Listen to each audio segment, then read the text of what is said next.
Okay, good afternoon, everyone, and welcome to Equine Episode Examination, where today we will be talking about the Season 4 episode of My Little Pony, Rarity Takes Manehattan.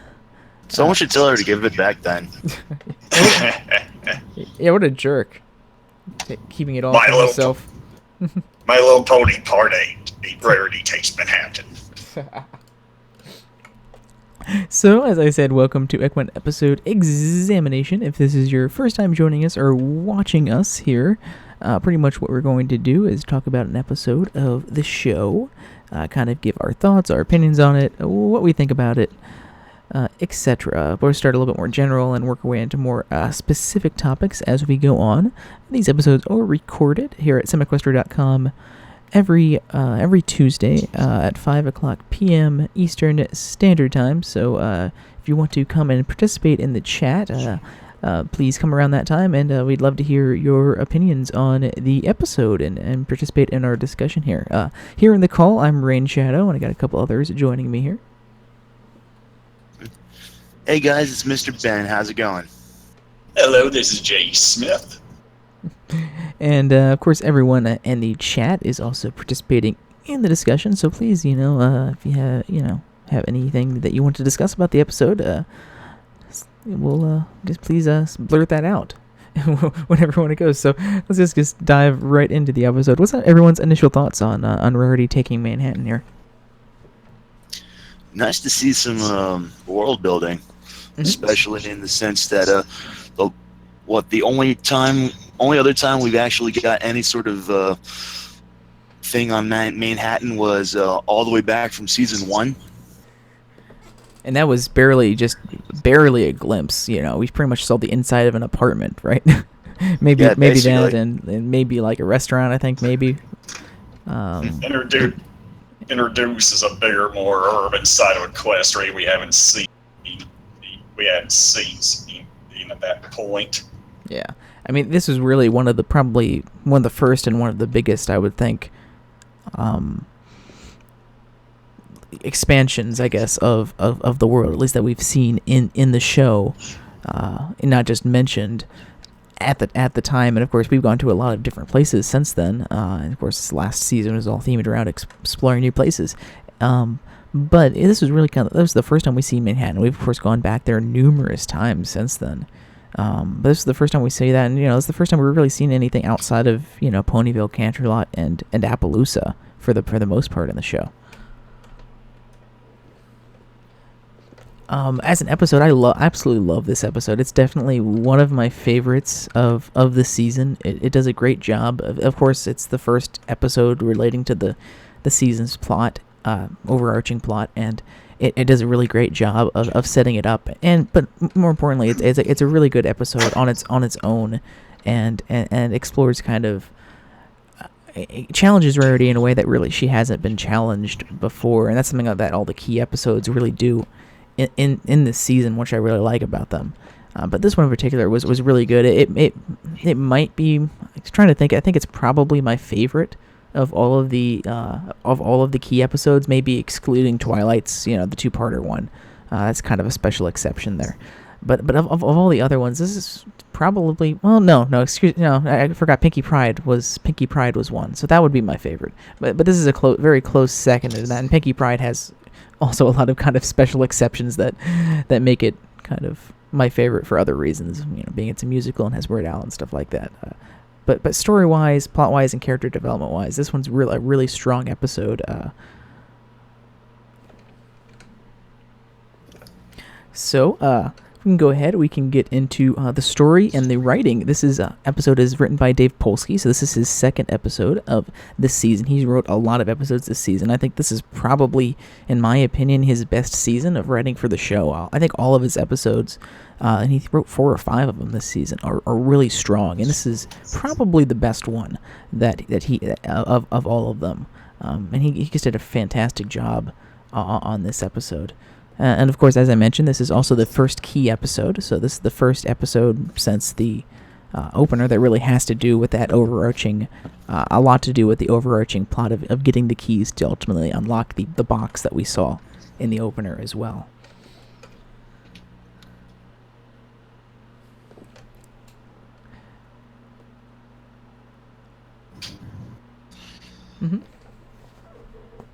I have to admit, in terms of the writing, it's actually really nice to see, just in terms of a contrast, how much different Manhattan is from Ponyville. It's really easy to see, just in terms of like, in terms of like the season, was it season 3 episode, the one bad apple, where Babs was being bullied herself, not being much of an excuse for how much of a big of a jerk she was to the Humor Crusaders, but we get just how much confirmation, just how much worse bullying can be in Manhattan, while keeping in tone to actual real life as of this episode. We get an introduction to a completely new character in Suri Prolomere, and you kind of have to wonder, was she always a manipulative bitch, or did her experiences in Manhattan just basically turn her into a better opportunistic person? I mean, especially considering how Rarity kind of gets to the point to where even she becomes kind of a jerk ass. It's kind of. I was just gonna make a point on that. It's kind of interesting too, because you were mentioning how the populace there can be very standoffish and jerkish, and stuff like that. But it's also really interesting how they also kind of counter that with Rarity coming there, and for the beginning of the episode, being very generous to other people there, and those people in turn returning that generosity towards her later in the episode, kind of showing that even in a place like Manhattan, where it's full of all of the full of a lot of people who are very narcissistic or mean or very self-centered, that sometimes just showing some generosity to some other people might cause them to return the favor in that respect. Well, that was another thing I was also going to further mention about Twilight herself, because she could have tried to use her authority as princess to get a cab, basically only to be told that it doesn't get her any special treatment. The people from Manhattan completely failed to acknowledge Twilight's title. So even as a princess of Equestria, she's really nobody special, according to people in Manhattan. Yeah, it's kind of like, do they just not care that she's a princess, or because they're it's Manhattan, a big place. Not even a princess can get a cab in Manhattan, or is it maybe just kind of how new she is as a princess? Do they even know? I mean, I guess she's an alicorn, you can see, but maybe they're not that they're not that observant because they're so busy.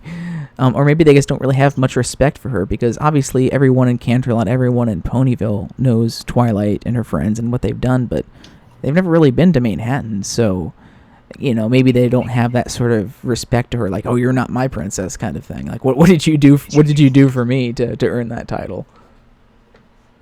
Or maybe it's like the Hooffields and the Colts, where they either A, don't know, or B, don't care. Or both. Or both, yeah.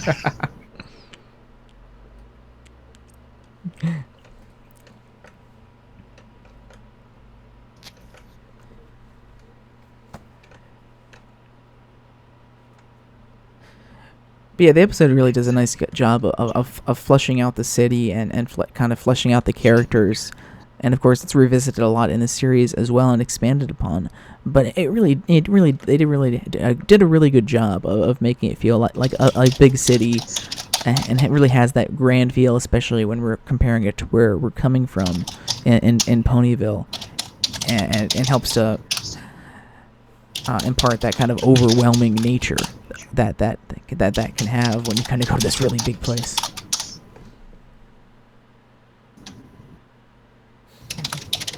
Yeah. Poor Spike. He was not having a good time in this episode. He lost his carrot dog. Makes it kind of interesting, considering how Miss Pamela was actually portrayed by, voiced by Kathy Weislich herself. So. Yeah, Coco Pamela Coco was pretty much that Surrey Spike. One of the complaints that I always heard during this episode, I remember fondly during this episode, because it was one of the biggest ones that I heard, but it's a complaint that we hear a lot of since then. Is during the scene where obviously they're trying to get a cab that they're trying to get across town. to get to the place that Rarity has to go to. It's kind of like the question's always raised, and it kind of goes back to that. If you're given something like an ultimate power, why don't you always use it? In this case, of course, it's why can't Twilight just teleport them to where they're going to go? Why are they spending all this time flying a cab? Why can't Twilight teleport or fly or something like that? And I really think that's kind of a weak argument. I see that raised a lot as kind of like trying to put a plot hole into an episode. Like, oh, why can't Twilight just use her magic? Why can't she teleport? Really, I think her teleportation is more limited than a lot of people think. It's not like, oh, here's this place, I know the name of it, let me just teleport there. I mean, this is, as far as we know, one of Twilight's first adventures into the city. We can assume that she probably hasn't been to the place that Rarity is trying to get to. And I would assume that her powers of teleportation, she would need to know physically where in space she is teleporting them to. That she can't just think of, oh, this is the name of the place, I can instantly teleport there by the name of it. She would have to have like a physical location, like had been there before, or at least know exactly where it is. Just not teleport them into a wall or something.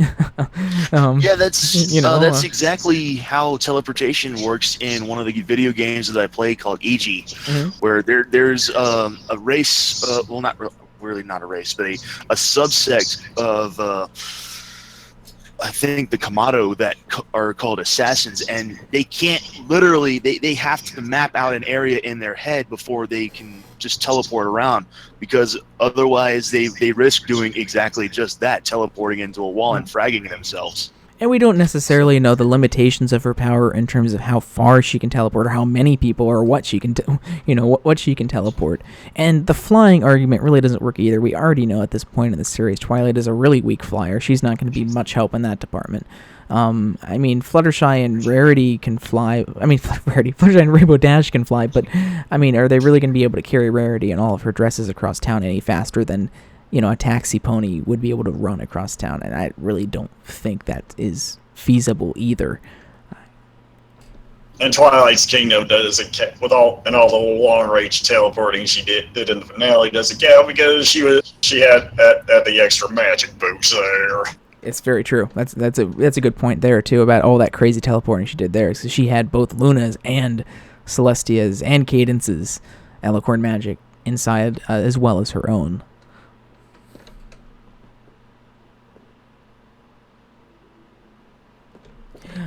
But yeah, I mean, I always thought that was kind of an argument that's always brought up whenever the ponies need to travel somewhere, especially if they need to travel somewhere quick. And I remember it was also brought up like in the season 4 premiere where Twilight had to get back to Ponyville and she flew there. Well, why don't you just teleport there? At least and there you can't really argue that. I mean, she knows where she's going, so she could have teleported, but maybe there's some sort of range limitation about it as well.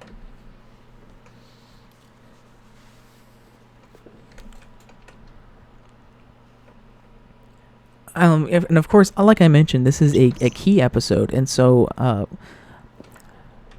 Dave Polsky is kind of tasked with kind of setting up how all of these key episodes are going to go. And one of the things I really like about these episodes is they all, while are unique in terms of their story and characters and stuff like that, they all follow a very kind of set formula into how events happen, who they happen to, and what the outcome is of those events. And I really like this kind of continuity, this similarity between all of these key episodes. So when you're going into some of these episodes later on in the season the first time, you can start to tell, oh, this is definitely going to be a key episode because of what you start getting into.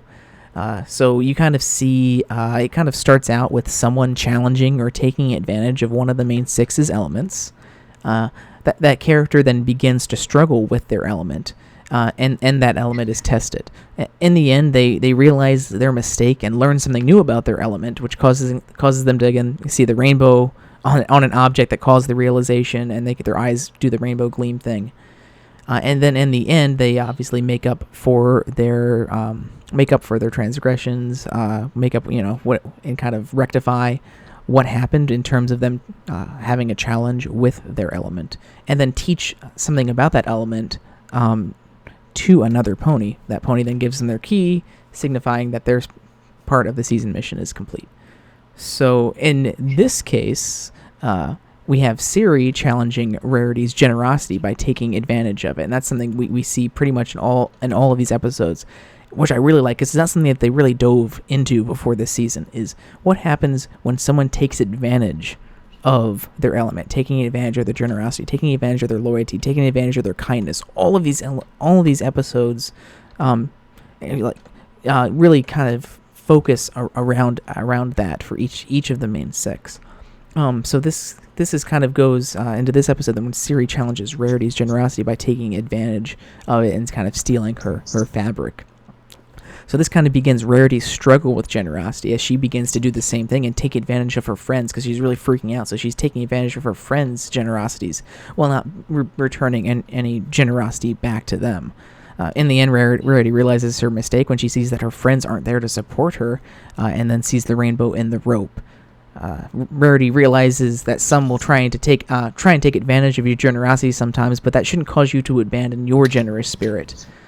Rarity makes up with her friends, and this causes Coco to see how generous Rarity is with her friends and how generous they are with her, which inspires a change in Coco, which then leads her to give Rarity a gift, the rainbow spool of thread, which is Rarity's key. So we'll kind of see this as we go to each of these key episodes going through the season, and see the same pattern of events unfold, which I really like to see, and it's one of my favorite things about the season is this, how they tie all of these episodes together, because all the episodes can be very individual. You can watch them as an individual episode. They have their own individual lesson, own individual character development, own individual stories, but they're able to tie them all together into a big overarching plot for the season, using the keys and utilizing this kind of template for how the episodes go. And it's something I really like, and I like how that kind of builds up into the finale.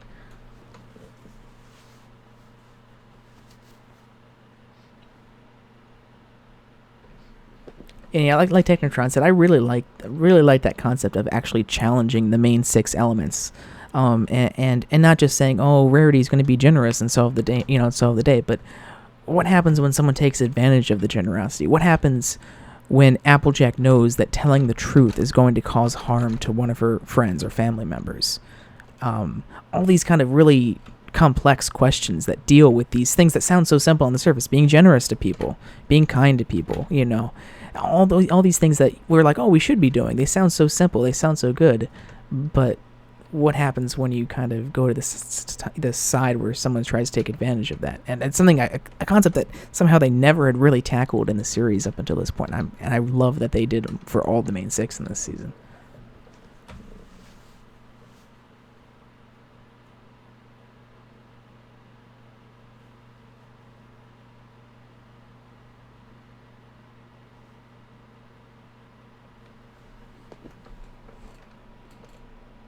Yeah, and it's a really good part on Megan McCarthy's story editing for this season, because of course all of these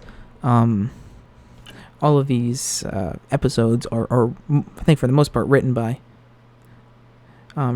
different writers. So being able to make sure that they all kind of follow the same formula and get it right for each of these things was really good.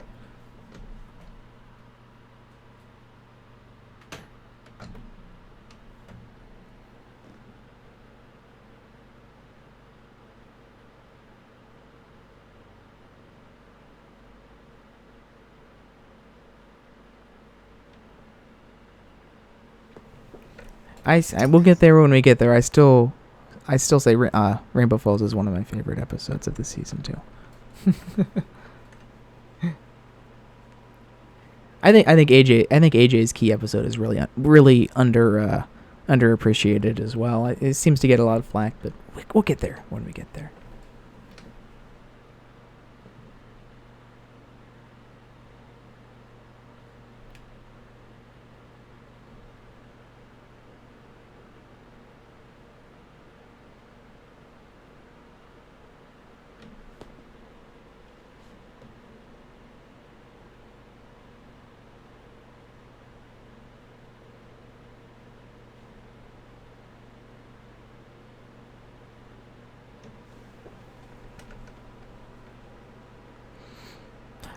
Yeah, and that's another thing is it's nice seeing them kind of maybe learn more about their element as well. Kind of saying that just because they're the element of generosity or kindness or whatever doesn't mean that they're like the absolute 100% masters of it.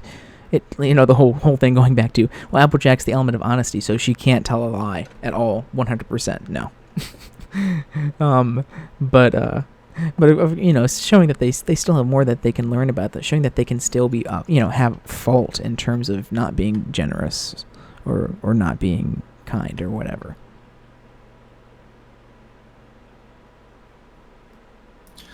I do have to admit, thinking on it, it may seem kind of dumb for Suri to borrow Rarity's fabric to steal her designs, considering that if Rarity had considered it or had time, that all she would have had to do was to prove the dresses were hers or to show the original sketches and tell the judges how to make the fabric to prove that Suri was a fraud.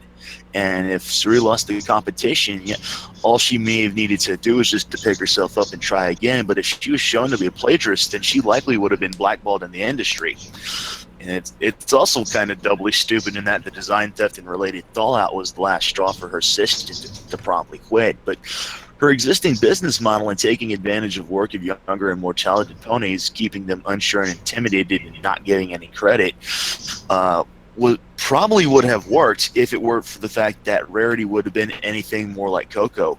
If Rarity had been more like Coco in the terms of like being, very talented but otherwise unsure of herself and ultimately lacking the courage to face her emotional bullying, then the plan could have entirely worked. Just lure her in with promise of success and then take it away from her under conditions where going in further in debt was her only hope of ever seeing any chance of success ever again. The problem, of course, is that Suri probably just simply had no idea who the hell she was really dealing with. So I don't really know. I think she did. I mean, she knew Rarity from Ponyville because they were in Ponyville together. I mean, I think it's just more that she saw an opportunity and took it. Like, she saw Rarity's weakness of being super generous, overly generous, and blind with that generosity. And like Tim said, I mean, this model also really much works in real life too. So it's not like this is unrealistic behavior. Mm-hmm. So.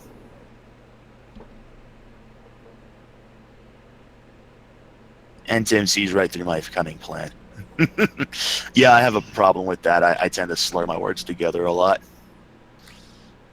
Kind of funny for one who doesn't drink all that often. I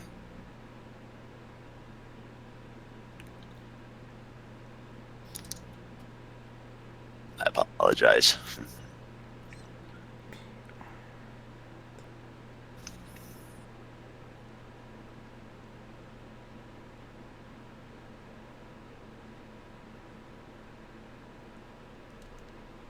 Oops, sorry, I was responding to a message.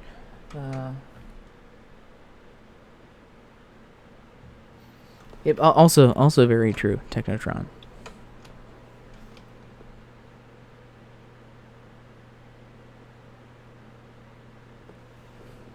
You really kind of get them at their really at their lowest point in all these episodes in terms of their element, and really putting that to the test.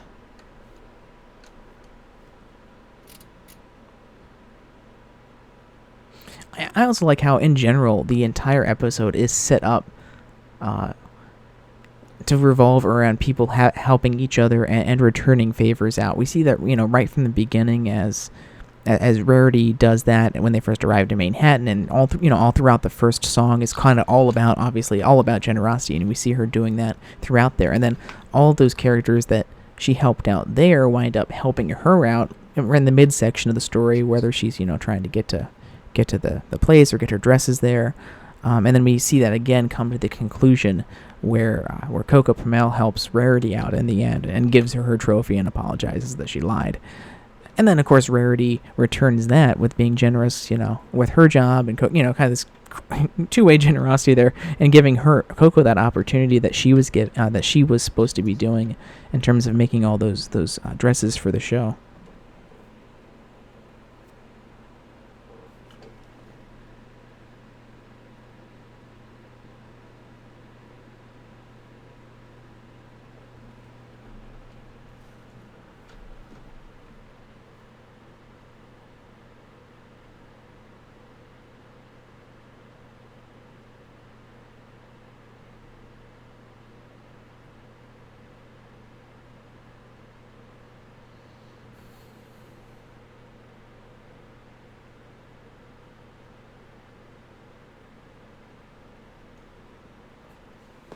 Yeah, exactly, DM12. I mean, we really haven't had episodes before of the show where their elements, the main six's elements, have actually been the cause of like the problem in the episode, or at least played a part in it.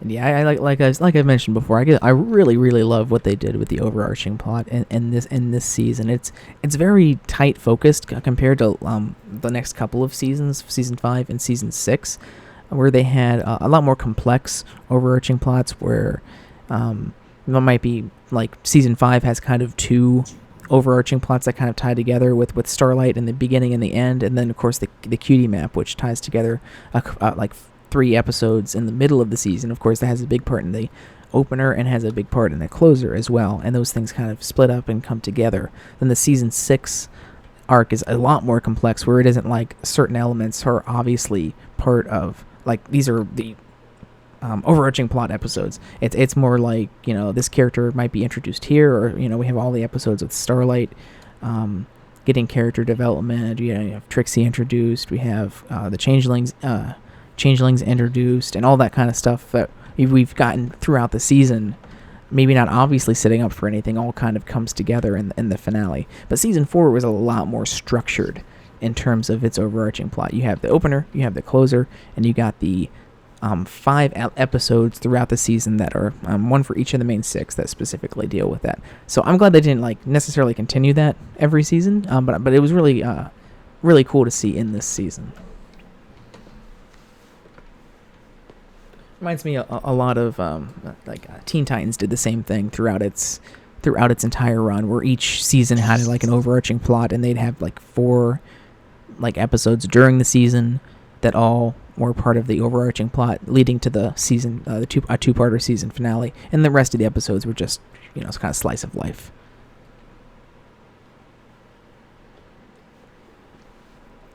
But they really did it in such a way, like I mentioned, where it doesn't affect the episode as an individual episode. All of the key episodes, including this one, really stand on their own as their real own episode, which I really like.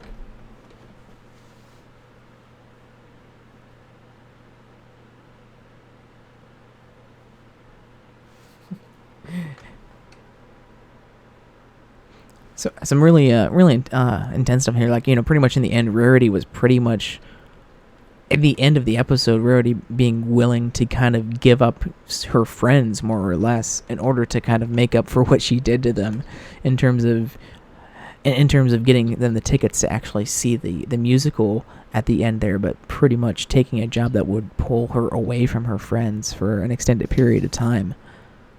I remember a lot of people were freaking out about that when that part of the episode first aired, before we got to Coco's scene. It's like, oh, they're killing Rarity off.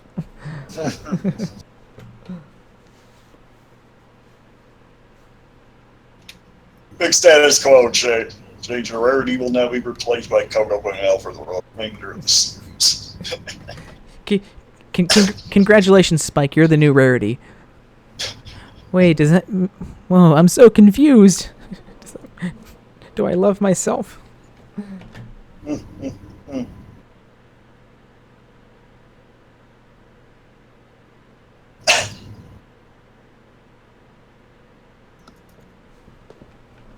And of course, this episode continues this season's tradition, at least the beginning of the season's tradition here, of having a weird cliffhanger ending. But this time it actually means something compared to the last 5 episodes.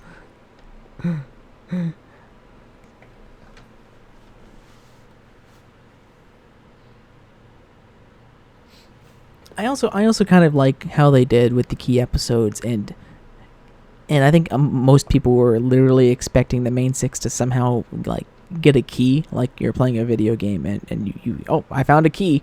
That must be my key for that. I mean, I think everyone expected each of the main 6 to get one key because there's 6 locks. That was kind of obvious.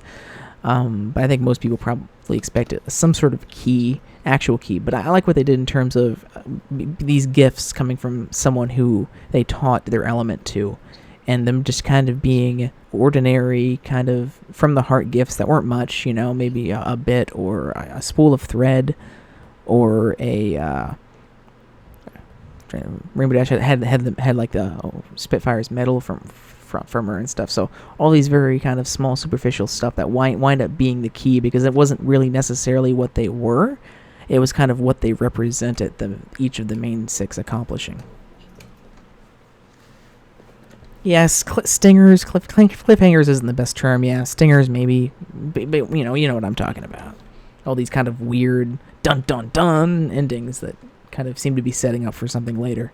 But this one actually was.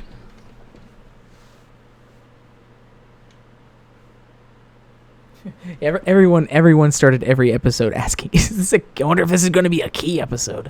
Of course, they had been doing that since like the freaking like 2nd episode. They finally got it this time.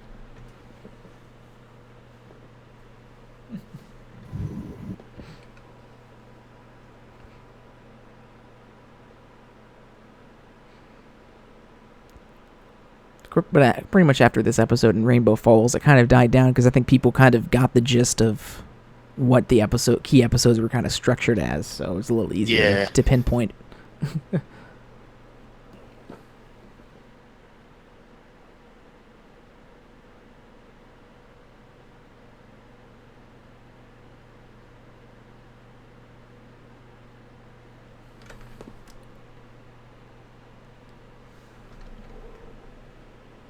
Anything else for the story or writing-wise that anyone wants to point out?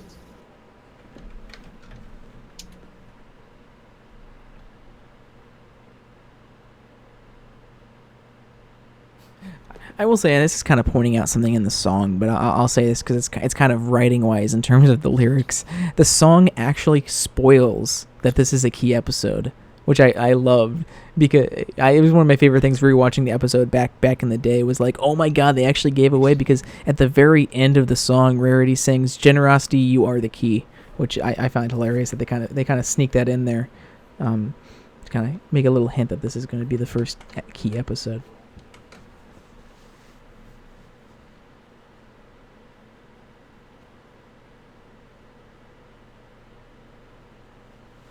Yeah, Henny of the Hills is kind of a tongue-in-cheek reference to The Sound of Music. Big Broadway musicals.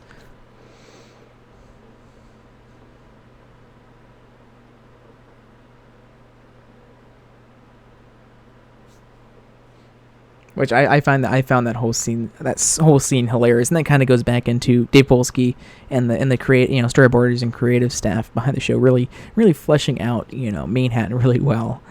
I love that whole kind of little tiny glimpse of that musical that we saw.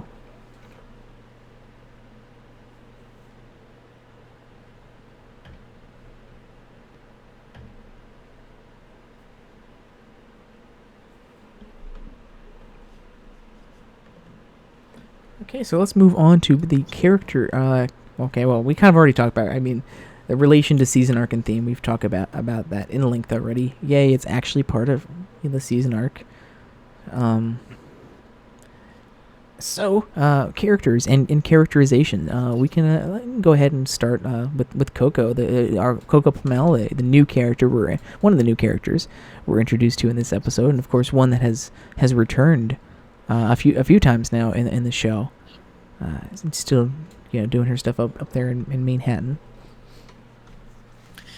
It's kind of interesting because Coco Pamel was named after fashion figure Coco Chanel, and it's kind of, I wouldn't really say ironic, because Hasbro didn't really have this little detail in mind, but Chanel was a Nazi sympathizer during the Third Reich occupation of France, and she stole many of her assets used to make her fortune from Jewish people. Now, she was exiled from France, but she was never convicted by Americans and British, which made her more renowned as the fashion figure she is today. It is also a little bit ironic that her namesake actually helps expose a fashion fraud that stole her design from Rarity. but it's also kind of interesting in the sense that, as far as I'm aware, the estate of Chanel actually was really didn't like the fact that Coco was used in reference to her. That's why we don't see her referred to as Coco in later appearances, and just simply known as Miss Pamel.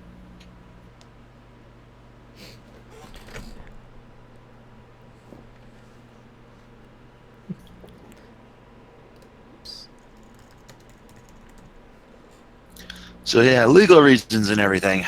Beyond that, however, her actual characterization is very much admirable. And like I mentioned before, she was actually voiced by Kathy Wiseluck.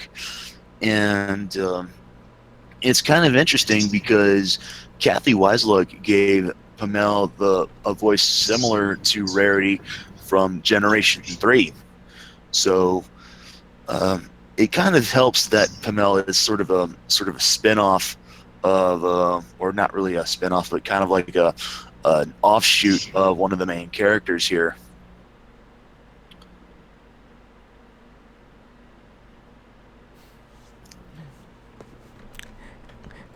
Yeah, I mean, Coco was one of those characters that you can tell is kind of going to be a fan favorite character early on, as soon as you kind of see her in the episode.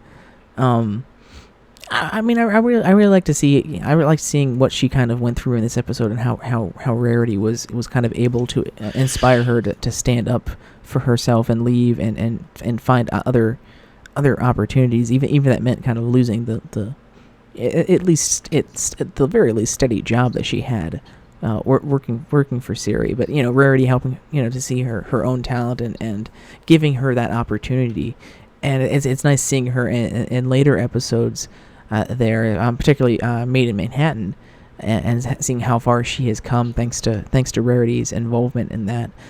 It's not a ton to talk about with Coco in this episode. She gets a lot of big kind of character push from Rarity.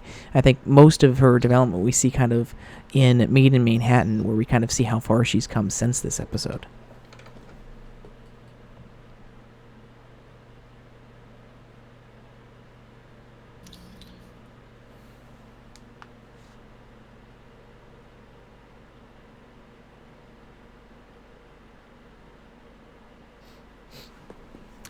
Yeah, I mean, it definitely, these episodes are written so far in advance, because the fact that Coco appears in season 5, they knew she'd be a good character to continue with.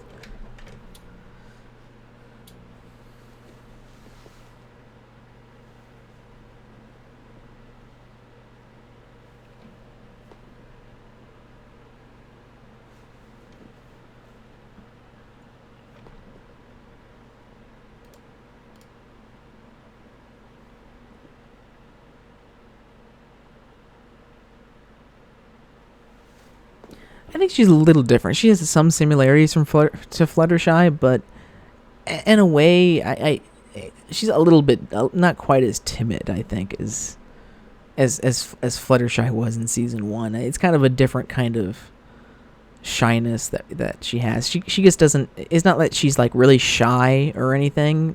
It's more that she just doesn't, want to stand up for herself and stand up to Siri. Yeah, she it's not that she's shy, it's just more that she's just been beaten down so much that it really only takes some inspiration from Rarity to finally stand up for herself. Yeah.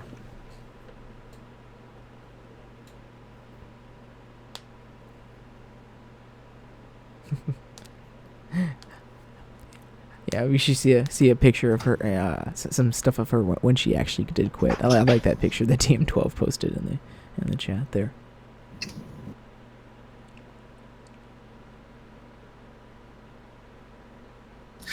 Actually, it's not so much that I would have wished to have seen. It was there was a comic that I saw. I think is on Derby Buru, where Suri didn't so much throw like hot coffee in her face or anything, but it was more like she went full blown kung fu master on Suri, including like doing a pile driver on her.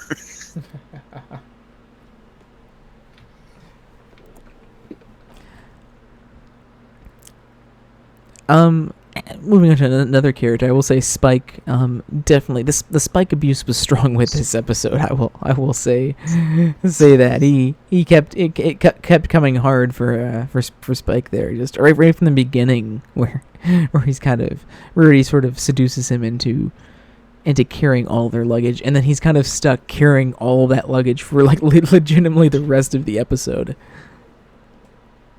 And of course, we already talked about him and his carrot dog there, and just constantly like having trouble with that, and eventually gets stolen by a bird.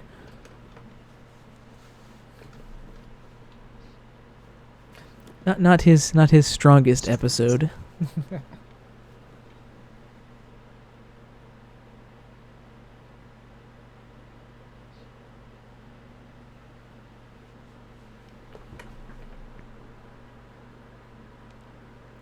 Anything anyone has to say about any of the other main six? I mean, besides Rarity, and their characterization in the episode.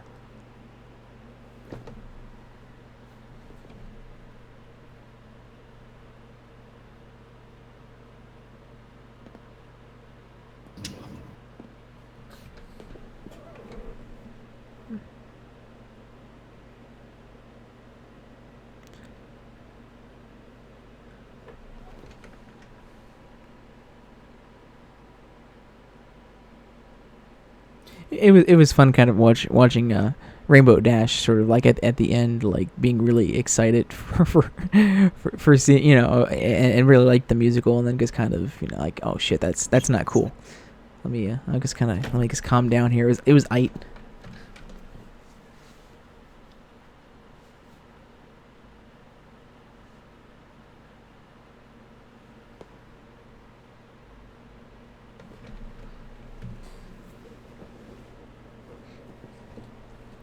I guess if no one else has anything to say about them, how about Rarity and Rarity's characterization? This is surprisingly, I remember this at the time was there's a lot of excitement for this episode, just because this was the first Rarity episode we had since season 2 at the time. Rarity didn't have really any episodes of her own at all in season 3, since Spike at Your Service was kind of turned into an AJ episode. That was originally supposed to be the Rarity episode of season 3, but since that obviously took kind of a turn that they didn't like and they switched it to Applejack, Rarity was kind of left out of that season. So it had been a long time since we had a Rarity-centric episode.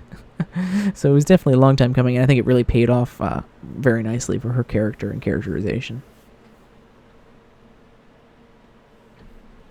This is getting more into voice acting than actual character discussion, but I have to say that Tabitha just fucking killed it as Rarity this episode.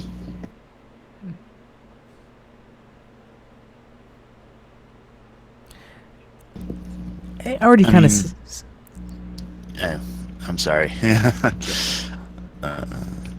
I was just say, I mean, I kind of already went into a lot of this when we were talking about the story, but I just loved the kind of character development that she gets in this episode, in terms of actually having her element tested and kind of challenged, and then sort of kind of falling victim to the same thing that challenged her, and actually seeing her being the opposite of generous with her friends, and sort of realizing that and overcoming it. It's a nice, very satisfying kind of little character arc for her in this episode, starting out with her being, all singing this big song about generosity and how, Manhattan's is, everyone's generous in Manhattan, and then kind of that kind of turning on its head once she meets Siri in the episode.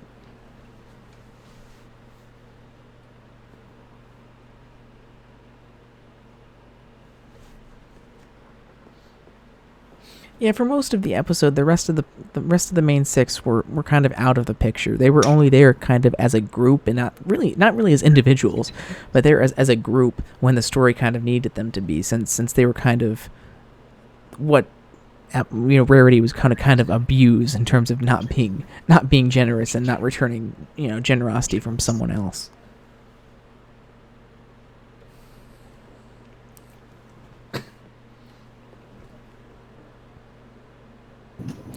And that kind of goes into the whole episode, the whole thing of turning Rarity's generosity on the episode on its head, when all of her friends there are being very generous towards her in terms of, trying to help her out and giving up their time in Manhattan, giving up going to dinner and giving up seeing the play that they were going to originally go see, just to go help their friend out.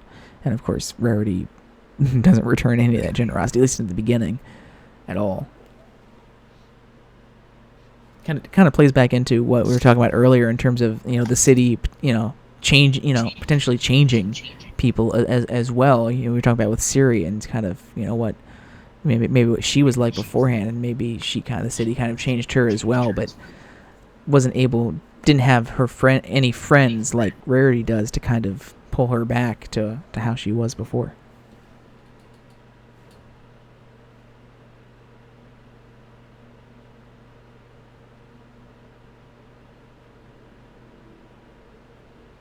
I was less talking about that. I was more talking about Rarity's view of Manhattan, and that's kind of what she's singing about in the show, is all about generosity and how generous the city of Manhattan is. And of course, in a lot of ways, we find that out to not be exactly true. If you give some generosity, she's gonna get it back. But that whole song is about her singing about how great Manhattan is and how how great it is for how great generosity is there.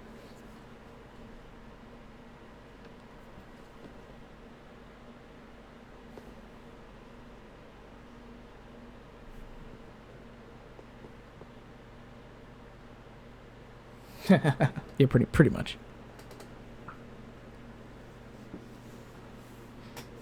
But she wasn't completely false. In general in the city, it seemed like if you give generosity, a lot of people would be generous back.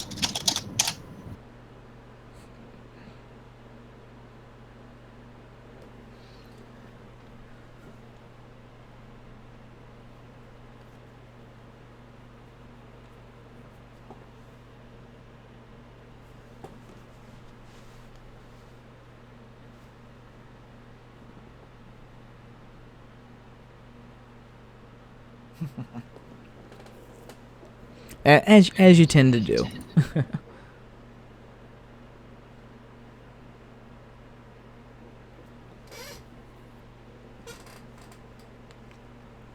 Yep, Suri definitely is definitely one that takes advantage of others for her own gain.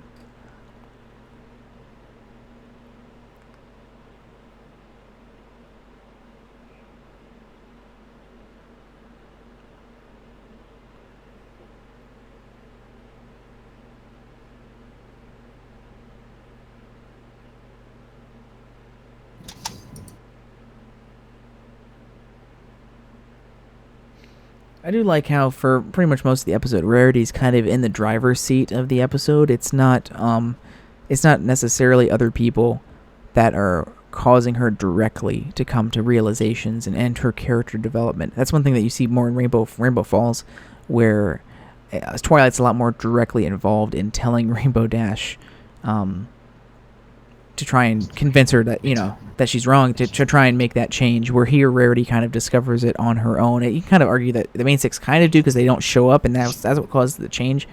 But it wasn't like something they were directly doing on purpose. It was Rarity kind of coming to that realization that, oops, I kind of abused my friends here and took advantage of them. Maybe they're not going to want to come and be generous to me and support me in my fashion show, in my showing off my dresses here, because I taken advantage of them there.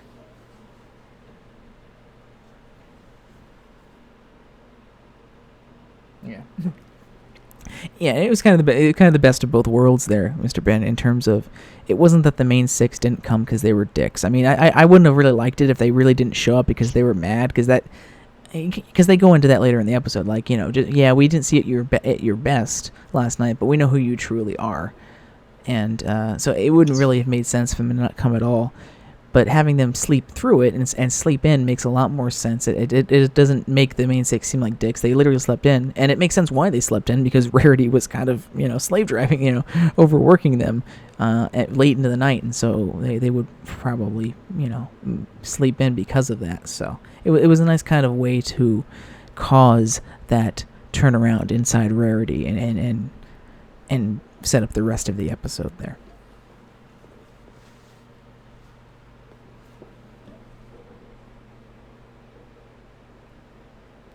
Oh no, Mr. Ben, if you didn't show up, we would have had to go and sing a sad song in the rain.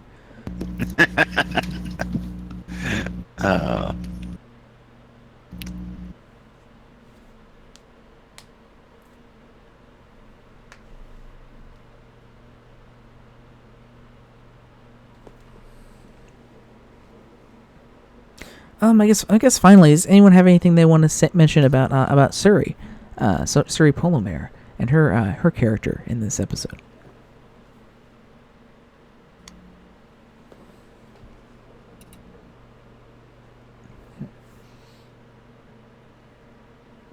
I think as Tim said, pretty much, sociopath, definitely, taking advantage of others for her own, has no problem taking advantage of others for her own gain. Very ruthless in that respect. I really can't think of anything to say about Suri that hasn't already been said.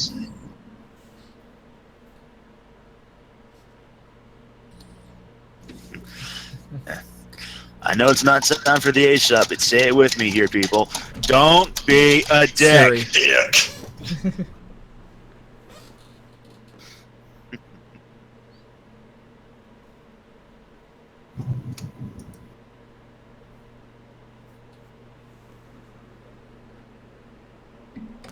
See, so can move on to the next part here, which is the humor. No, excuse me, the voice acting is the next part. Voice acting in the episode. Anything really stick out for anyone in terms of the voice acting?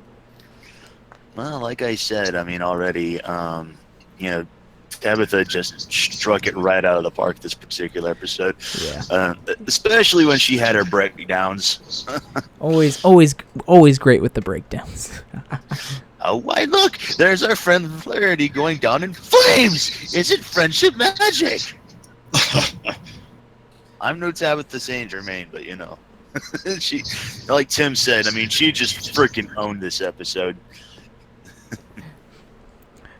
Also, I'm sorry. I was gonna say also just Kathy as Coco Pamel was hearing her voice some other characters other than Spike and Mare is always great. So she did a great job as Coco with that with that voice in this episode.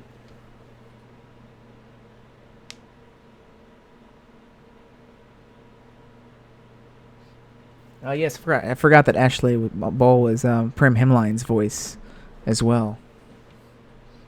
That's some vocal range right there. From Applejack to Prim Hemline in those vocal credits.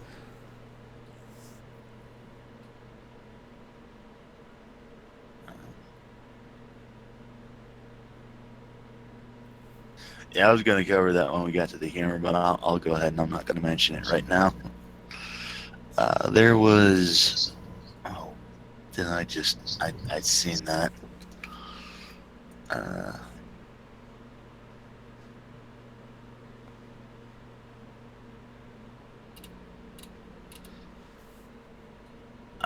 I was... Yeah, the registration pony with the lisp.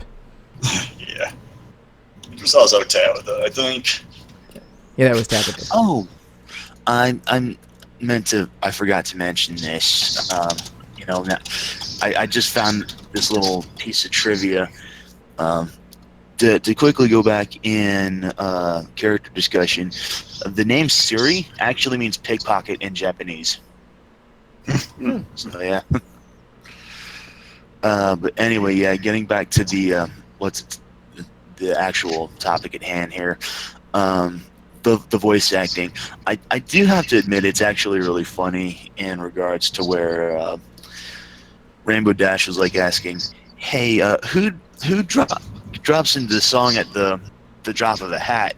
And not only does Rarity immediately do that, but Rainbow Dash joins in, and it's actually really ironic considering that Rainbow Dash is voiced by a professional singer.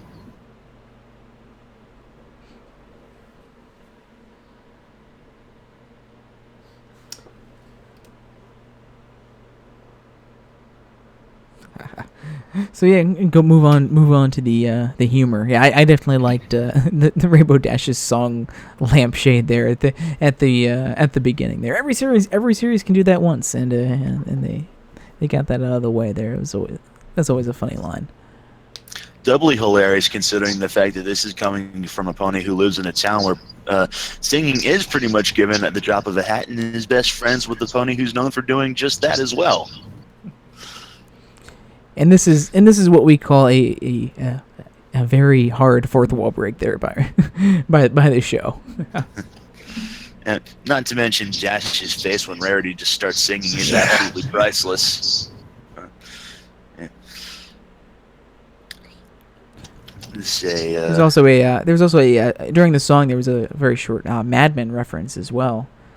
I remember that in the episode. And the Grumpy Cat reference. Oh god, I actually forgot about that until I rewatched the episode yesterday. I completely forgot about that. Funny thing about the Grumpy Cat pony, you would think that it wouldn't make a lot of sense for the Grumpy Cat cutie mark ponies to suddenly become very friendly once he got in the flower, until you remember that in real life that the actual cat herself, Tartar Sauce, is actually very friendly. It's just her grumpy face is just the effect of feline dwarfism. So I have to say, I think one of my favorite jokes in the episode is just a very subtle visual pun. It's never referenced. It's so funny. It's never referenced or anything like that audibly. It's just a visual pun with Applejack jacking up the car during at the end of the song number there, where she's kind of jacking, holding up the carriage there as like Applejack. I always love that kind of because it's so subtle in that little humor. It's completely just a visual pun. As say it was mentioned here in the chat room, but there was that issue where not only did Rarity go with her, going down in flames, but there's that kind of ambiguous part where she just sort of you're not entirely sure if she cursed, because she's like, well, go on ahead, see your little show, congratulations, Phillies. Seems you figured out already. It's everyone for herself in this town. Yeah, that's definitely my favorite part humor-wise of the episode. Just the all-out just freak out and over-the-top nature of her dialogue there, and then pretty much doing a series title drop there with "Isn't friendship magic?" It's just that made me laugh, and then of course following that up with the congratulations, like very loosely veiled swear there. Then at the very end, after Rarity apologizes for treating her friend so badly, Applejack's like, yeah, you were pretty rotten. Yeah, you were a dick. Like, wow, Applejack, I know honesty's your thing, but come on. And this kind of goes, it's kind of humor and voice acting on top of this part, but during that freak out scene, just all of the hyperventilating that Rarity's doing as she's trying to explain to her friends what happened is just hilarious. And also kind of that worst possible thing that triple close up, a triple will close up a Rarity's face when earlier in the episode when she gets to the show, but then she realizes dresses. Can we just comment on how Rarity pretty much just ransacked and destroyed a hotel room for her own personal gain in this episode? Yeah. She not only did she ransack it, but she also turned it into an incredibly fashionable fashion line too.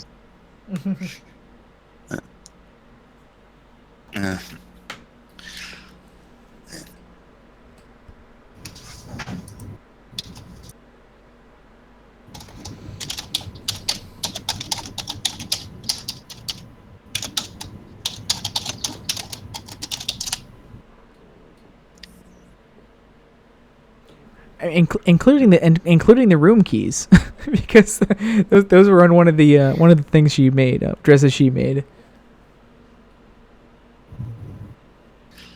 Perhaps this is why the Motel 6 in the whatchamacallit, the Birdemic episode we saw last Saturday was, like the shower curtains. Rarity stole them to make part of her fashion line.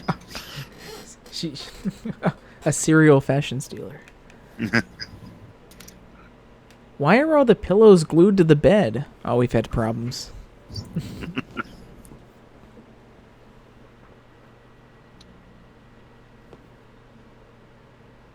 Yeah, I was mentioning another one of the and Rarity just making all sorts of inelegant noises. She that a hooey noise when she has to explain why she's barely showing up for the fashion show, and then when she's like just throwing herself on the bed sobbing, she's like, "And Suri stole them," or something like that. Yeah, Tabitha is so great at that.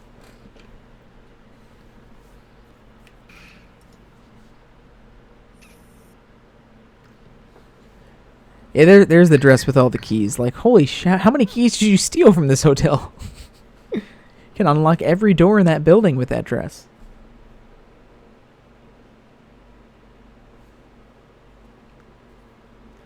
And like Tim said, I mean, one of the dresses that was made had the pony literally wear the lampshade on her head. Doesn't get any better than that.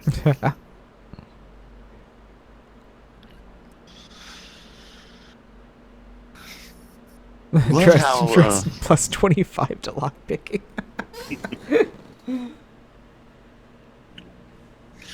Oh well, you know, Rarity's.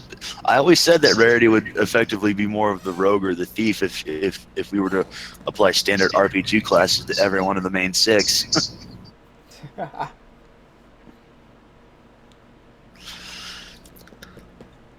Love how the fact that at the beginning of the episode, Rainbow Dash normally said she doesn't like musicals because it's just not really her thing.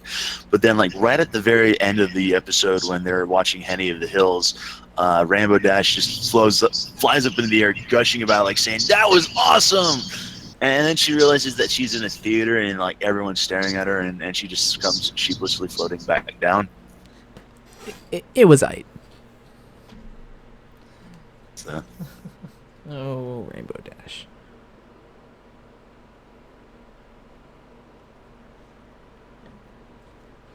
Like her pink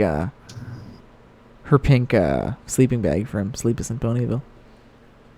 Yeah, that's one of the things I have to admit I always kind of really like about Rainbow Dash is that she really comes across this really comes affront with this more tomboyish sort of thing, but then it's like she really gets this comes across as like she really has that girlish streak to her, but she really keeps it to herself. like that one episode, I forget exactly where it was, but it was the one where Rarity's trying to get Applejack to come in for a spa date, and at the very end of the episode they like literally run into Rainbow Dash. You know, like right there at the very end. Yeah. And they're like, Dash, what are you doing here? And Dash kind of has his like, fuck, I've been caught. or like in Tanks for the Memories, where she has like those little tank slippers that she wears with matching ones for Tank. Well, of course, the secret nuzzle that she did in the pet episode from season 3 as well, when like look around, make sure no one's looking, and then kind of like does the nose nuzzle with Tank. That's always fun.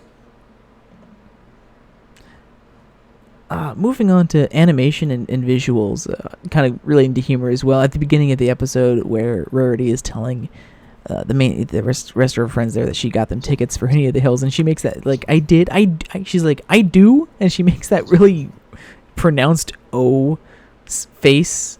It's just a really funny looking face there that she has. I'm just reminded of Sweet Bro and Hella Jeff. I told you about stairs, darling.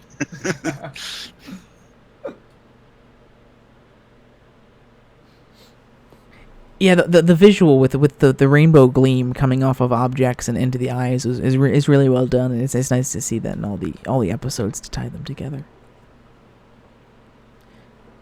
And yeah, speaking of what Radio was saying about the Pony Statue of Liberty, pretty much like this completely new location, and that's something that you really have to appreciate episodes like this for. This is really the first time we went to Manhattan that we've seen a good portion of it. We've been there before and saw a little bit in the episode with Applejack's flashback, but really not that much. And so in this episode, not only are we just, going to the city, they got to animate these ponies, they maybe have a few new characters, side characters that animate. No, they have to completely design this entire city, all the backgrounds, all of the buildings for all of these different angles, all these shots, and all of the background ponies as well, because all the background ponies in this episode are pretty much new models, new ponies. They're not just copy and paste it from the ponies we see in Ponyville. And that's something I really like that we see going forward, is like when we go to Appaloosa, when we go to Ponyville, when we go to Manhattan, when we go to Las Pegasus last season, completely new background ponies, individual for those areas. And we'll see those same background ponies as we revisit these areas. We'll see them again in the future Manhattan episodes, repeated again. But all those had to be designed here. All these locations, all of those dresses, all the insides, outsides of buildings, all those had to be planned out and designed and animated. And it's just really have to take a step back and really kind of appreciate the amount of work that goes into making animation and going to new locations like this. I fucking I forgot about that GIF. It's like the OG Applejack, the eyebrow. Oh, it's just like it's the Rarity spinning on fucking my Raricopter goes woof, woof, woof, woof. And she jumps out and forms. Yeah, like Tim said, the statue. You first see that the statue in this one, but they really, like they did with a lot of the backgrounds in season 5 and season 6, they really improved upon it, made it a lot more detailed in future seasons.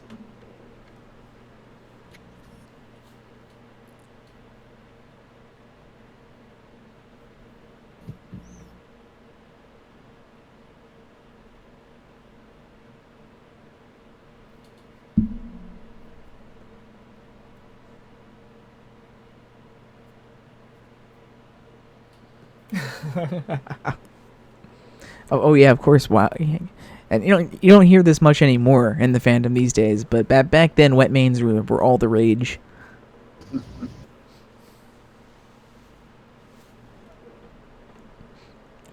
I don't even have to click that link. I know what it is. Oh gosh, that is one of my favorite.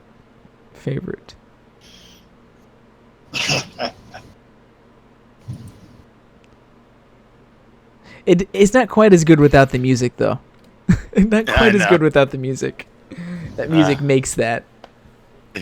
Agreed.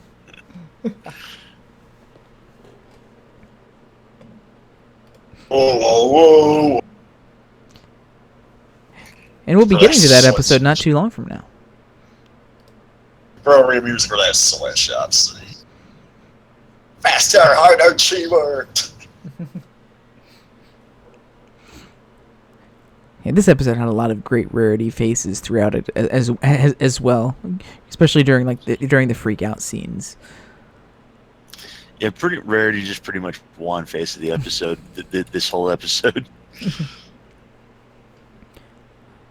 On a different note, Coco is one of the few characters in the show that shares Fluttershy's eye type. Generally, there's like a couple different types of eye types. You've got the kind of this oval, the plain oval that Applejack and Rainbow Dash have, and then you have the more kind of slitted eye that's kind of more sideways. That Rarity has that kind of eye, but Fluttershy kind of has her own eye type that you don't usually see on other ponies, but they did use that for Coco.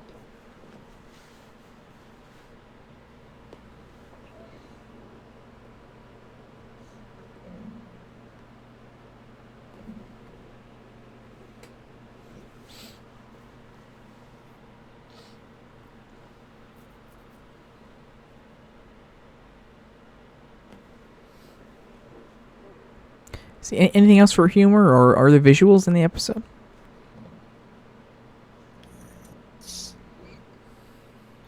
The bellhop getting a tip just for an offhanded mention of the main six leaving.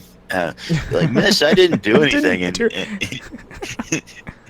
he still gets that giant gem for... Yeah. And then Pinky's reaction to everyone's excitement for getting tickets to Henny of the Hill. She's like, I love jumping up and down. To be fair, that's just standard Pinky as it is. Let's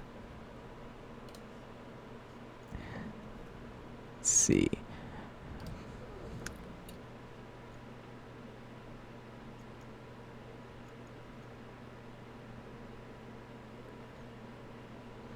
Yeah, I mean, all those establishing shots of the city, from the really wide shot to the shot there of their Times Square like area there. I guess the Apple family is running an ad there. It looks like, but really well done. Also, there's also an ad for looks like an ad for Hayburger there as well that we see later in the season.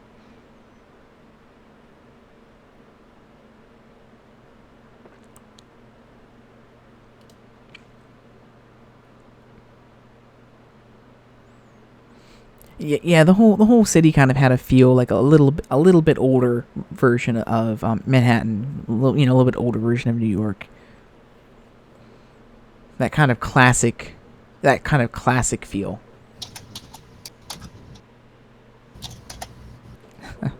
Get out. Okay, so we can go on to the next part, which is the song. We actually do have a song and a reprise for said song in this episode. So we have a kind of a two songs in a row here in these two episodes.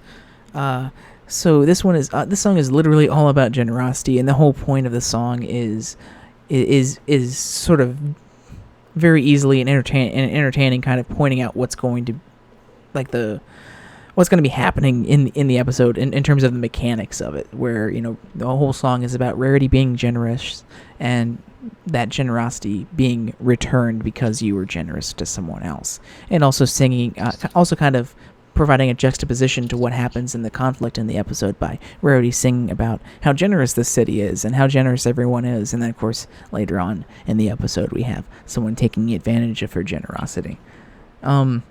I absolutely love this song. I am a big fan of musicals, which is probably why I really like this show. One of the main reasons I like this show so much. But I'm a really big fan of musicals, and this song very much is sort of a homage to really like a classic Broadway number. It has a lot of similarities to a lot of classic songs, and also a lot of other more modern Broadway songs like Good Morning Baltimore from Hairspray as well. I just love it. I love the instrumentation. It has that very classic musical feel, and it with a lot of inspiration from like big band music that of course always is very synonymous with a big city or New York in particular. And I just love seeing it in the show, because normally in cartoons nowadays, any musical numbers you get are a lot more pop oriented and usually are tongue in cheek, or meant as a joke. But this show always really takes its musical numbers really seriously, and uses them for what musical numbers should be used for, like moving the story along, expressing emotion, or in this case, kind of setting up how the episode's going to work and the messages the episode's trying to convey.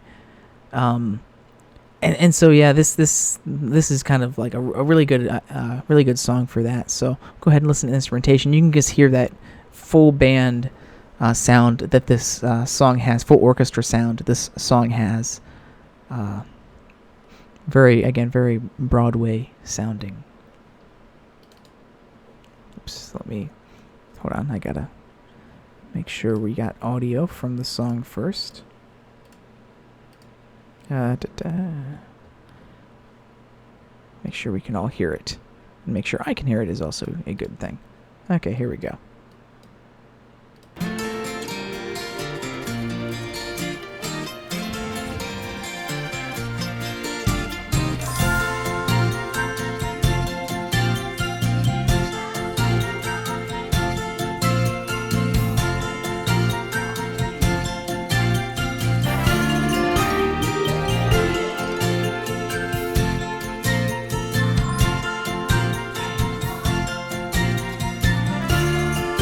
A nice mix of instruments here with the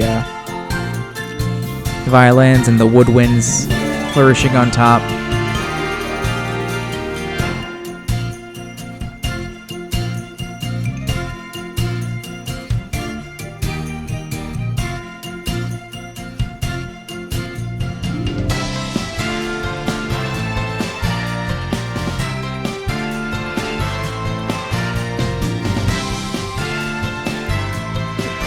Lots of nice little flourishing touches on it from like the harps. And that little guitar flourish there.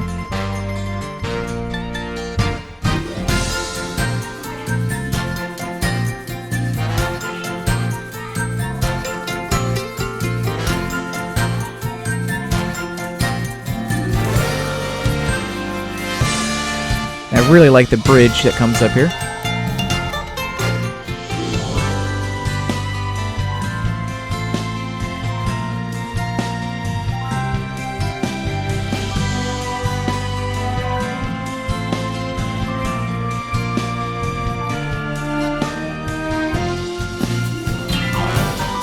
And here we got a little more ragtime with the piano here.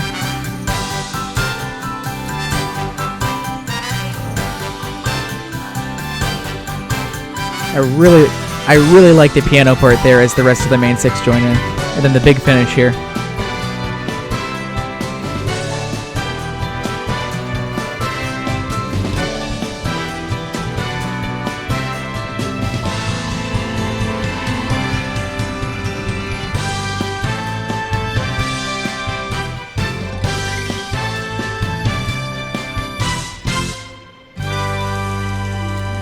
I mean, this show has always had such great music, but this season they really upped the ante in the animation and the music departments. That really continues into the future seasons as well. But of course, this song also has a more sad reprise that Rarity sings at the end, later on in the episode, once she kind of realizes that she was kind of a jerk to her friends. So we get a lot more of a slower version of the same melody there, a lot more strings in this one, a lot more pronounced strings. That really build the emotion of this scene here.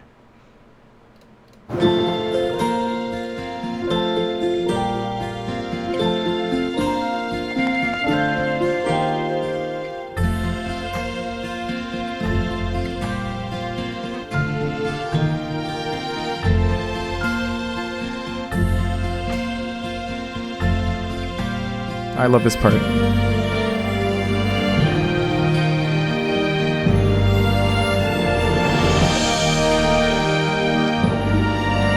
Great use of percussion, building percussion there.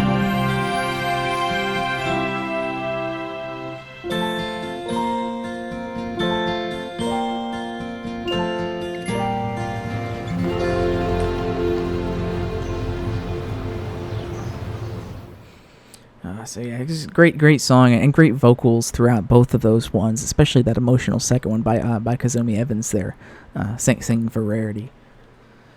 But those are still, I hate saying favorite, one of my favorite songs, because I have so many songs I could call my favorites here, but that's one of the ones that still really sticks out to me, and I always listen to whenever it comes on. It just does what it does the style so well that it's doing there, and it just has such a perfect balance of instrument and the instrumentation of it. Let's see.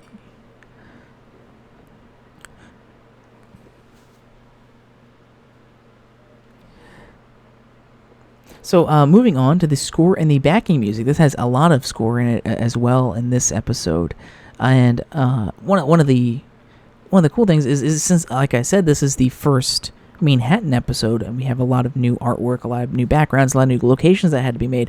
There's also quite a few tracks of score in here, quite a few cues and themes, motifs, if you will, for Manhattan that we hear first in this episode and that are reprised for all the other Manhattan episodes. So Manhattan, much like Appaloosa does, has its own style of backing music that we hear. And when we revisit that episode in Manhattan, in like Pinky Apple Pie, and in Rarity's future episodes in Manhattan, and when we go there to visit Coco, Pamela again, all these musical scores are brought back. So I'll try and point those out as we get to them.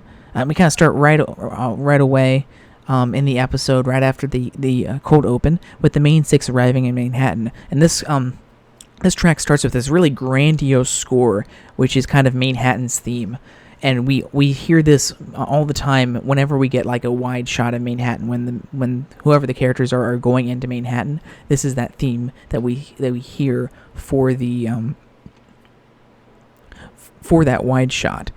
After that, we enter the hustle and bustle of downtown, and the music has a very traffic-y, kind of fast-paced, frantic score that we hear, and that's also a score that's used for Manhattan in the future. Again, whenever characters are walking around on the street. So we'll get into that track here. Let me find it. Going a little too far here. There we go.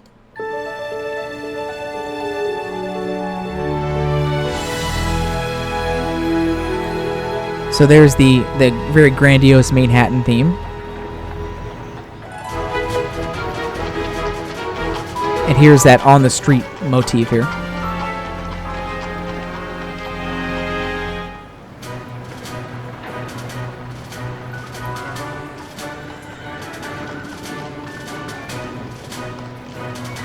I really like the piano in this part of it.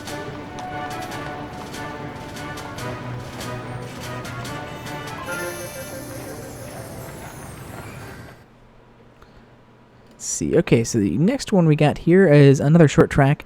I believe we hear the Manhattan theme again in this one. This is right when they're trying to before they try and get a taxi. Oh no, this is a different one. This is a different theme. So this is the third Manhattan theme. So we have the big grandiose Manhattan theme, the introduction theme to the city. We have the on the streets motif that we just heard in the previous track. This is a track that we'll hear later at the end of the episode. This track is, it's actually called City Lights. This is one of the actual pieces of score that composer Kelly Davidson, who helps with the musical compositions along with William Anderson on the show, actually released on her SoundCloud. So the actual name of this particular motif is City Lights or City Dream. I'm pretty sure it's City Dreams. I can look that up later. But here is that theme at the beginning here. This is the first time we hear it in the series. We hear this quite a bit. It's actually used as one of the credit pieces for, I believe, one of the season 5 episodes.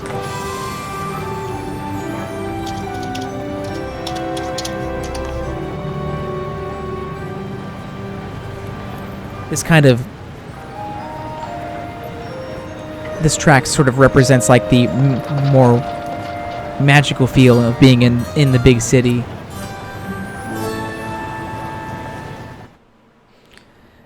See, so next we get to Prim Hemline's motif here that we get when she is introduced.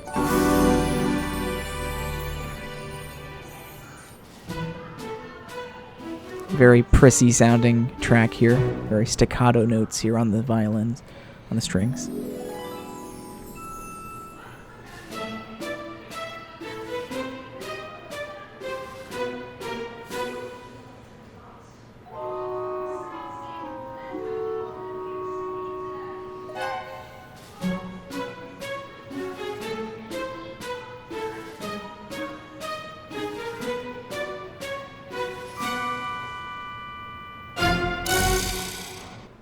And then we get to Suri Polarmare's motif here next. We hear this for her throughout the episode. Very mischievous kind of theme.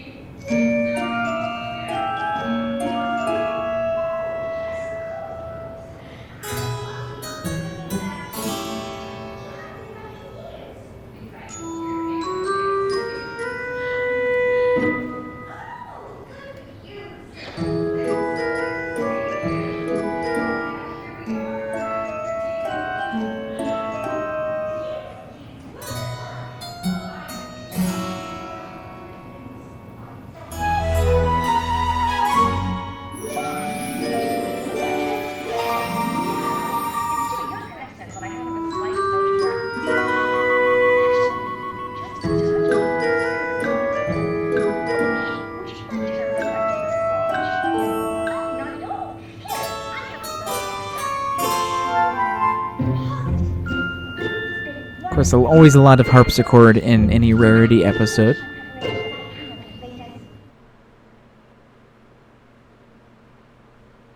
So this next one here is called Hotel Chic. This is the fashion show music that is played when Rarity is first unveiling her Hotel Chic line right before she notices that her friends aren't there, and we cut to commercial. Always love the fashion show music in this show.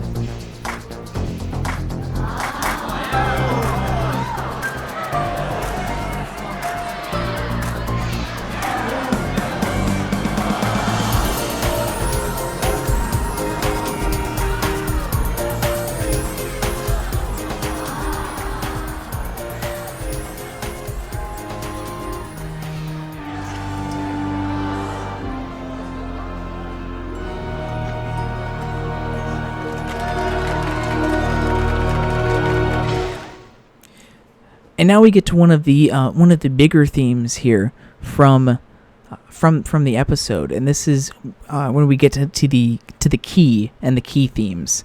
One thing that we'll see going or hear as we go through the rest of the season here is, as the main six reveal their keys, we get to hear the Six Locks, Six Keys theme, and this is the theme that we heard from the. From the beginning of the season, back in the season 1 premiere, when or the season 4 premiere, when the box is revealed, and we'll hear that a little flourish here, and we'll hear it also at the end of the episode.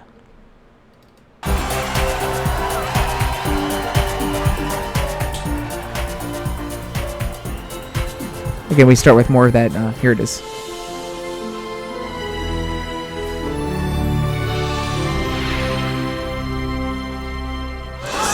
So the music even follows a similar structure as the story does for each of the key episodes. So when the character has their realization moment, you'll hear that track play there in all of the episodes this season.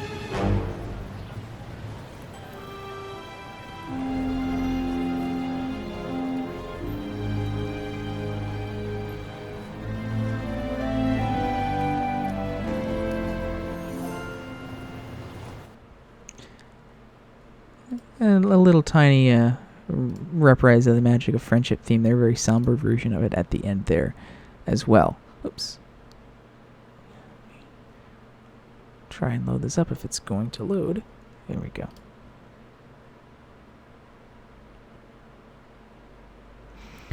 Let's see, so this next one has a really nice theme at the end as the Rarity is reunited with her friends and they kind of forgive each other. It starts with Siri Polar Mare's motif again.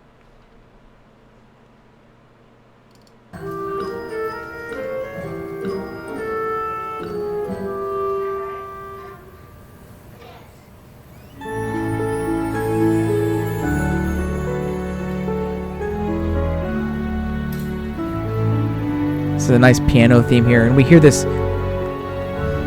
This is one of Rarity's newer lesson motifs, and we'll hear this for Rarity's episodes going forward in future seasons.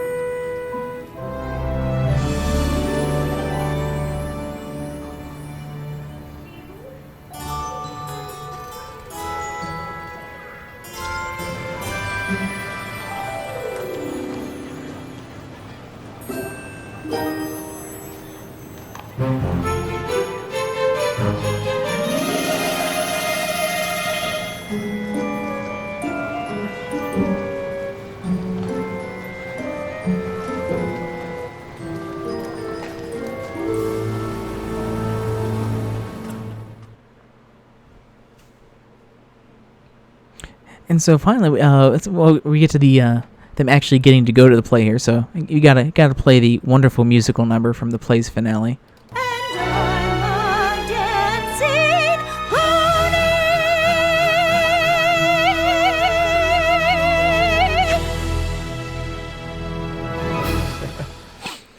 Oh man, good, kind of a nice little tongue-in-cheek little musical number there at the end there with that high-pitched pony thing. So the next one is my favorite track of the episode. This is the scene where Coco comes in and sort of kind of thanks Rarity and explains a lot of what happened. And this is a very emotional track, and I love it. It starts with that City Lights, City Dreams theme that we heard earlier in the episode and expands upon it here, and then expands into an even a different cue, very emotional track as Coco is talking. I really like this track. It's a longer one too, at 2 minutes.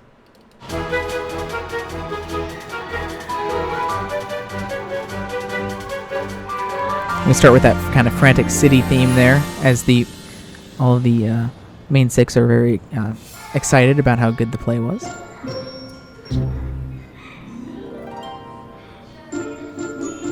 And we get to the part here where Rarity says she's going to have to stay here in the city.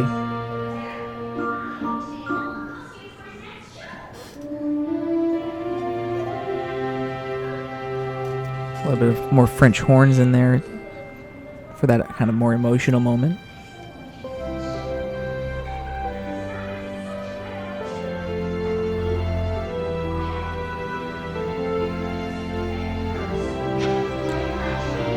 One of the series is most used kind of conclusion themes there. And here comes that really nice theme coming up here.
So now we get to the part of the episode where Rarity writes down the lessons she learned in the journal that they're writing. So we get a nice little lesson motif here.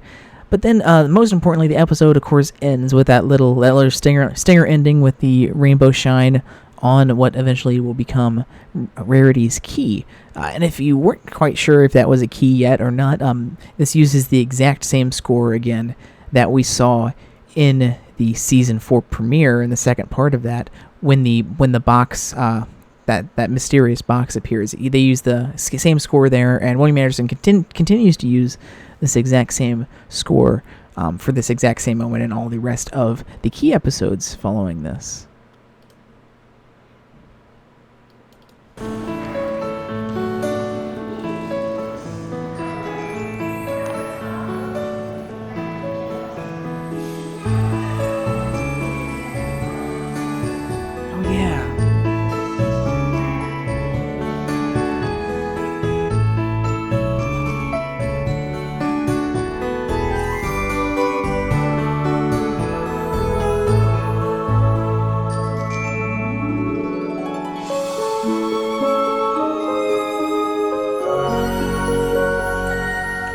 There's that six locks, six keys motif at the end there.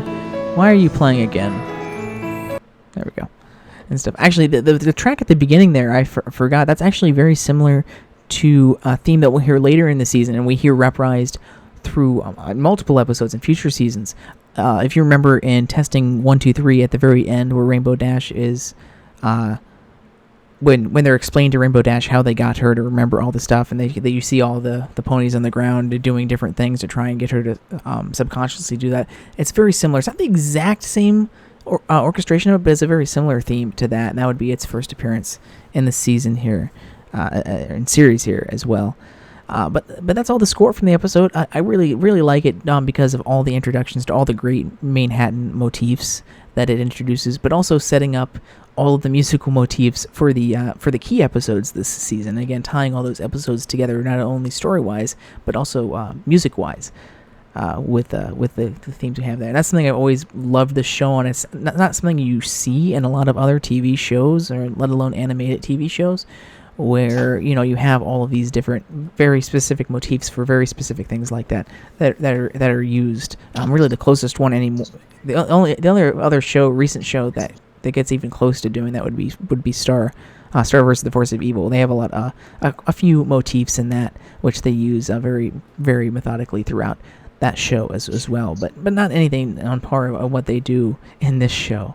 I guess really quick, I'll play that other theme. Let me find my mess of My Little Pony albums here. Let me find that one. It's City Dreams. That was what it was called. So this is the actual from the source from Kelly Davidson, when she uploaded her SoundCloud with all the other sound effects and stuff of that City Dreams theme. If you just kind of want to listen to it on its own.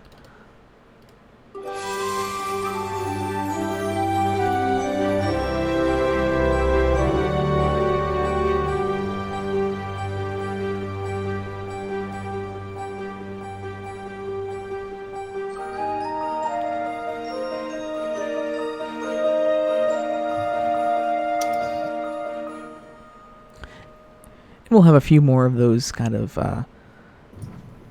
source musical files there from this season, because most of the ones that she released were from this season. So I'll try and remember to get to those when we get to them. So really provocative album cover I have there. That's really weird. It must be from one of the fan albums that I have on my computer here. Anyway, that's all the stuff for the score and the music for this episode. I really, really like this episode musically, both in terms of the song and, of course, all the score that we had there. Definitely one of the highlights this season for music. So I think Mr. Ben already stated this earlier, but we'll get to it now. What does everyone think of the theme and the moral of the episode? Well, as far as theme and morals, just because someone's going to take advantage of your generous nature, there's no reason to stop being generous yourself. And arguably, cheaters never prosper, you know. And then, of course, like I mentioned earlier, don't be a dick. More or less, that's pretty much it. And so, overall, what's everyone's favorite parts and any concerns that anyone has for the episode? Rarity, just overall, just her complete meltdown and going crazy. I would say my favorite parts, twofold, definitely would, like I mentioned, the music. I love the song. I love the musical nature of it. I love the score that we were introduced to in this episode. For the episode itself, it's hard to really pinpoint an exact thing. I really love the overall structure of the story and how that kind of set up the rest of the key episodes this season and how they follow that same structure. I really like that structure. I like the pacing of it a lot. I think it was really well paced and really the events, everything flows into each other very nicely. And of course, I just love the idea of really testing and exploring the elements as a fault, and how generosity here is used to a fault, to the point where someone is taking advantage of said generosity. And I like that they're exploring that there. There's a lot of stuff, but I mean, really, it's kind of that broad stroke of I like what they did with this episode, and they executed it very well.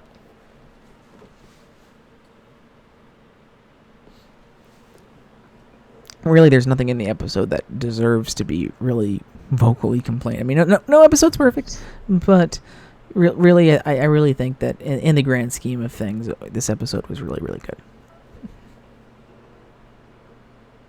I mean, you can always nitpick, like Tim's saying, you can always nitpick stuff, but really, if it's not having any sort of direct effect on the episode, then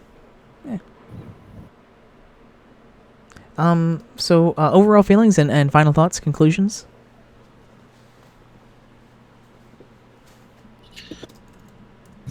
This is probably one of the better episodes of season 4, but that's not really saying much because season 4 had a lot of great episodes. Yeah. So. Yeah, this one, it really, especially the beginning of this season, just had a lot of really, really strong episodes and memorable episodes at that. I definitely agree with you there.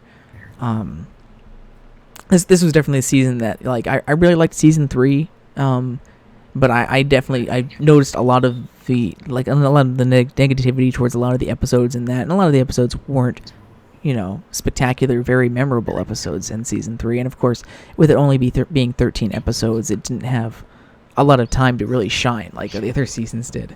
But this season really got me back on track to thinking, you know what, I don't really care. This show is still doing great. And of course, I like season 5 even better than this season. So that says something right there. But yeah, Dave Polsky did a fantastic job in this episode, writing-wise. Definitely one of his best episodes, if not his best. I wouldn't be able to say that for sure without going back through all of his episodes, but definitely one of his best episodes, and definitely continues his really great winning streak of season 4. I think he was my favorite writer of this season, because all of his episodes really were very memorable in my book.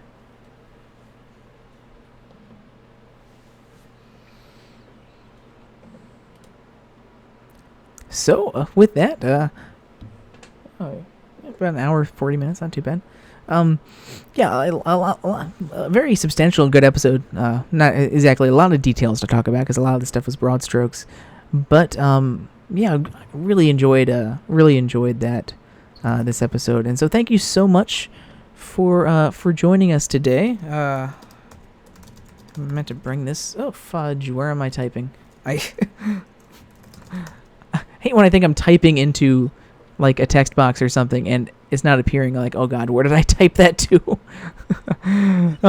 So thank you so much for joining us for Rarity Takes Manehattan today. And oh gosh, that's the episode. I couldn't remember what episode was up next. But yes, next week we will be tackling the episode that one of the episodes that actually was previewed at the Comic-Con, I believe it was, before season 4 happened.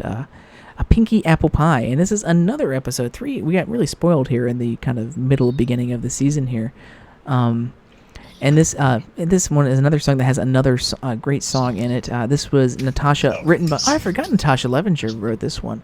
Yeah, this was written by Natasha Levenger, her first episode of the series, and so we'll have a good amount to talk about with that next week. So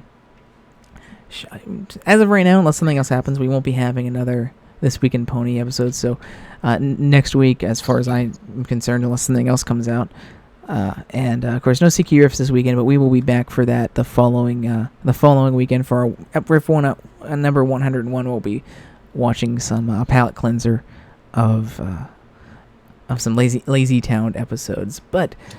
Anyway, next week, next thing on our schedule here for show-wise, it will be next Tuesday at 5:00 p.m. Eastern Standard Time. We'll talk about Pinkie Pie and Applejack and all that fun stuff in Pinky Apple Pie.